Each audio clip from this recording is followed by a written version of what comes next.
If you ever want to talk books and divide the room, ask the group, does audiobooks count as reading? And I promise you, you will have a split room with folks saying no and folks saying yes. But over here in my little section of the internet, I believe that all reading is valid, and so therefore audiobooks do count. So today I want to talk about everything audiobooks, what platforms are out there, how much they cost, and which ones I think are the best. We have Audible. Audible comes with two different tiers. There is a plus tier, which is $7.95 before taxes. This does not include a monthly credit. And then you have the Audible Premium. This is $14.95, and this comes with a free credit every single month that you can apply to an audiobook. This is the most popular one, I would say, out of all of the platforms for audiobooks. Typically they have all of the newest releases, and throughout the year they do have different sales where you can get the audiobooks at a discounted rate. Also for Audibles, this is not included in your Amazon Prime account, or if you have Kindle Unlimited,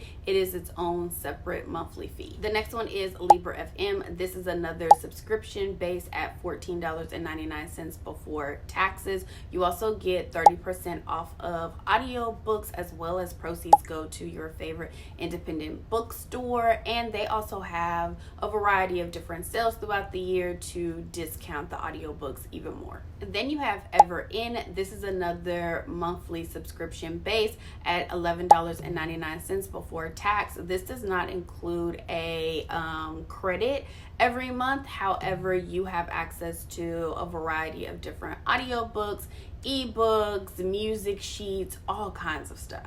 Then there is Spotify. If you have a Spotify premium account, you automatically get 15 hours of audiobook time.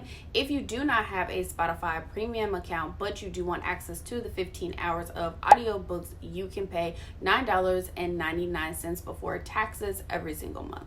Then there is Libby and Hoopla. This is through your local library, so everything is completely free. All you need is a library card. If you end up going with Libby, if you have multiple library cards, you can attach all of those cards to your Libby account. Therefore, you're able to find and access more audiobooks and ebooks a little bit quicker. If you have Hoopla, you can only sign up with one of your library cards. However, everything on Hoopla is available instantly, unlike Libby. Okay, so which one is the best platform? I think if you were just starting out with audiobooks, you should sign up for Libby and Hoopla. Everything on those platforms are 100% free. All you need is a library card, and you can have endless library cards and attach it to your account, so therefore you're able to borrow more books. Libby acts just like your physical library, so you can borrow books, you can place books on hold, you can request books.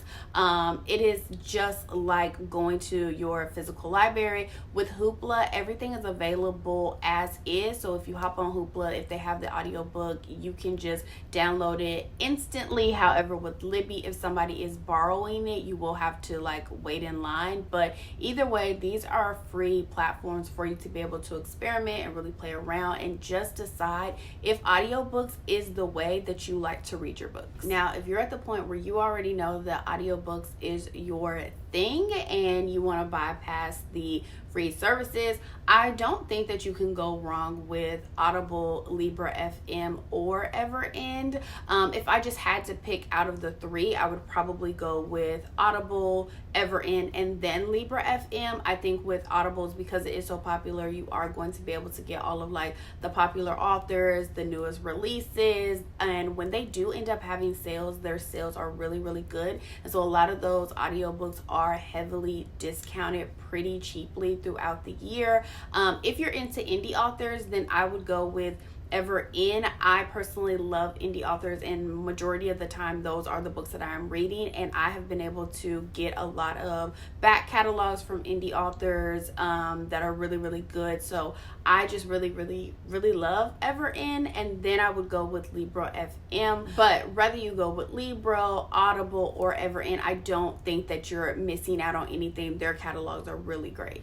Personally, I would steer away from the Spotify account. Now, if you already have a Spotify premium account, sure, of course, go ahead and use those 15 hours. But I think to sign up for Spotify premium just to have the 15 hours, I think you're doing yourself a disservice and kind of wasting money, because there are better platforms in which you can listen to audiobooks, because if you really think about it, the average audiobook is roughly around like 8 to 10 hours. So with those Spotify hours, you're listening to like one audiobook a month. And if you end up realizing that this is something that you really like, well, now you're having to pay more money to Spotify to get the additional hours to be able to finish books or to continue to listen to more books.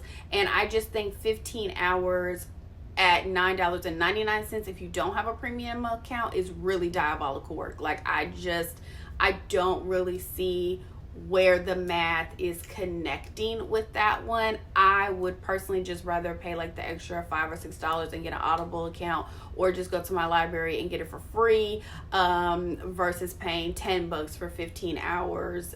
Just the Spotify deal just doesn't make sense. Yeah, but overall, that's just a really quick guide to audiobooks. Please let me know if you guys have any comments or questions about audiobooks. Please leave them in the comments and I will be sure to answer them.